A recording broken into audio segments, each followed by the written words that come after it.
rather than having a glance and then looking back where they're riding.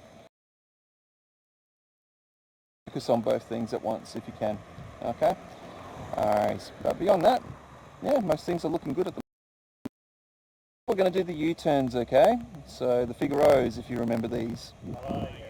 Okay? Exactly how they remind you how they should look, and then we'll go from there. Now when we're doing this, remember we're not only using the handlebars to turn the bike. Okay?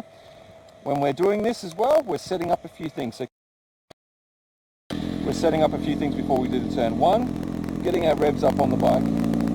Okay, so keep the revs up all the friction point of the clutch. So you want to find that sweet spot on the clutch where the bike's moving forward, but when we rev it, it's a little bit too far out. Okay? Third thing, a constant light pressure on that rear brake. So the rear, okay, it's not there to control your speed as much, it's more there for your balance. Okay? So constant pressure on the rear brake, use your clutch to control your speed. Okay? So when we take off, stay where you are. Keep your indicator on. Take off nice and slowly. As you're in a straight line, just get the bike. Mirror, shoulder, looking up, turning those handlebars. Everything set up. Try to keep your speed consistent as well. Mirror, shoulder, looking up. Make sure you look up, okay? Always look ahead of the turn. That's it. Mirror, shoulder check, looking up. Run wide into the parking bays if you have to. Okay? Anyway, but if you need to run wide, run wide. Okay? I'd rather you get the turns done properly than to try and that. Okay? Alright, so I'm going to pull over just up here. We'll see how you... But yeah, when you're doing the turn, try not to look down at the front of the bike, try not to stare at the curb too much. When you're ready, sir, so mirror, indicate, look over our shoulder. Remember, constant revs up, constant pressure on the rear. Use that clutch to control your speed.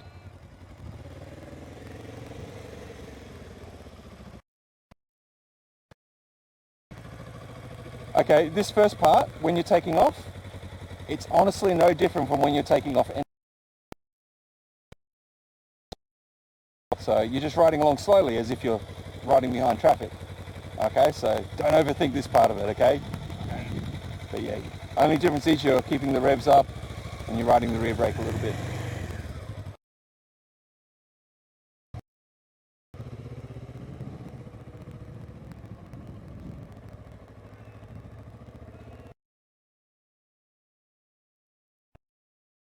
Good turn, just got to keep those revs up. I really do like that orange.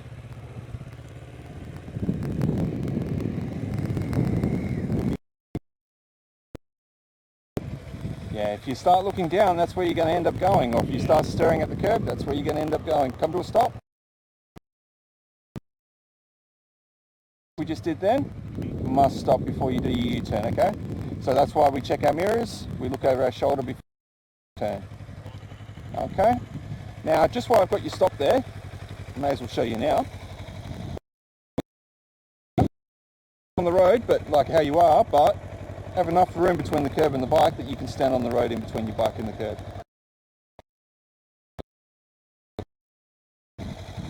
Alright, now that car's gone, we'll get going again, try again. Car coming, so we'll come to a stop.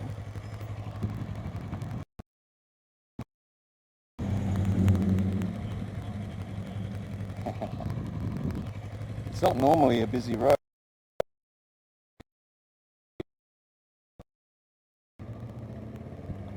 Now, because you're on an R-Class bike, unfortunately you're going to have to get the bars of that bike pretty much the full lock in the first half of the turn. So try to eventually get to those bars to the full lock. You don't have to...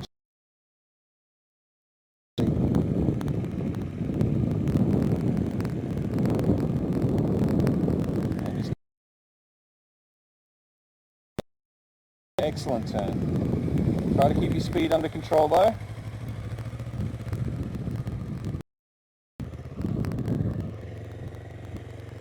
Nice tight turn. One more turn. So when we pull over, check your spacing from the curb and get your indicator on before you come to a stop.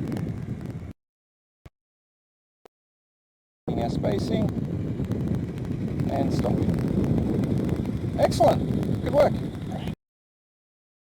In though, you're still not getting your bike over the full lock because I know you're on a fairly wide road at the moment, but you do eventually want to. Okay? As long as you turn it in to get to full block in the first half of the turn, no matter what road they put you on. Now, I know you're never going to do this many U-turns in your life, and I don't know if you've been told this before, but it's to show you can control the bike at low speed. So, another thing as well, I don't know, I haven't noticed using that rear brake when you're riding slowly, especially up near the end of intersections. Definitely a good thing to do. So, just bring in your rear brake when you're coming up to the end of an intersection, brake together. Then when you're riding slow enough, just let that way you've got full control over your throttle. You don't have to balance the front brake and the throttle all at once. Yeah, cool. Any questions about those? Sweet. Yeah, I like to keep things simple.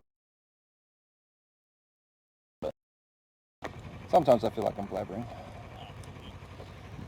Alright, so when you're ready, we're going to head up to the giveaway sign and we're going to mirror, indicate, look over our shoulder, and off we go. We're going to turn right at the giveaway.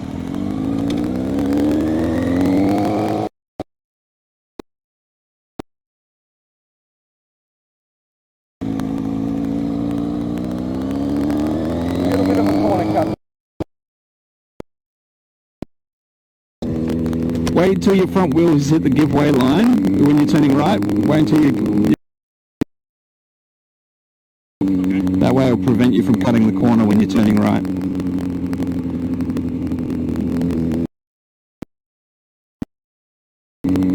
At the giveaway sign, we're going to turn right, and then we're going to take our first left.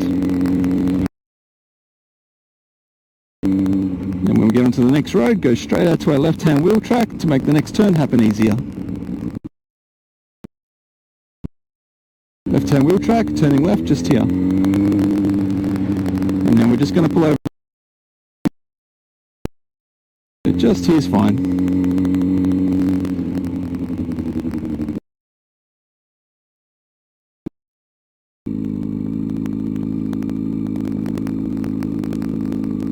Now, I can't remember if those... Oh. One of the reasons why I got it. ABS isn't a bad thing. Yeah, but you gotta win. Exactly. But it's okay to have technology there because like when emergencies do happen, you're not always going to do things the right way. That's alright, this doesn't have ABS either. So, what we're going to do now is the emergency braking. A newish bike we haven't really ridden much at all. We're just going to come down at 40 kilometers an hour just to start with, okay? So a little braking. We don't want to jam the brake on, okay? Because obviously you don't have ABS. When we're braking, it's a squeeze. So we're not grabbing on and just pulling the brake lever in. Brake lever in, you want to squeeze. So wrap our knuckles around it so we can get that throttle off. Okay. Okay, so our knuckles basically. The more the brake lever comes in, the more we squeeze with our knuckles. Okay, that way it forces forward as well to close that throttle off. Does that make sense? Yeah. Yeah. So if you pull the brake lever, it's going to feel.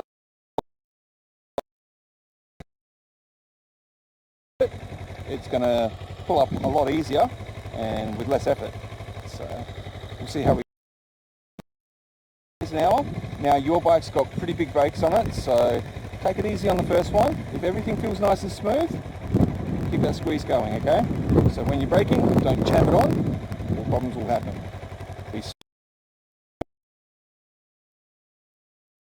Don't squeeze, nice and gently, and then at the end, be really aggressive because problems can still happen. So just okay. When you're getting close to me, don't worry about how close you're getting to me. I'm not standing anywhere in particular. I'm just going to be here with as soon as the hand comes up, yep, squeezing that front brake, bring in your clutch, squeeze that front brake more and more as you come. Stopping in as well. So 40 k's an hour, you might be in third gear cruising along. So that'll be the gear you stop in. Once we've haven't heard me mention the rear brake, so don't use it. Okay? In this exercise, the rear brake's because as soon as you start braking, all the weight comes off that tyre. It's just too easy to lock up that rear wheel. So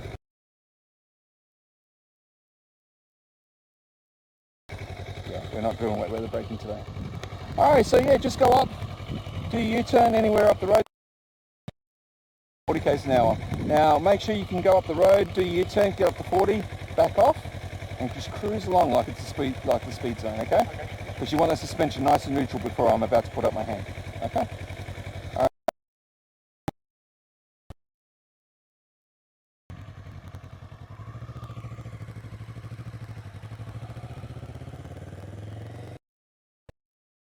How much did you pay for that one? 5 too, I think. That's not too bad. How many k's? 7,000. Oh, it's pretty new still. So yeah, that's a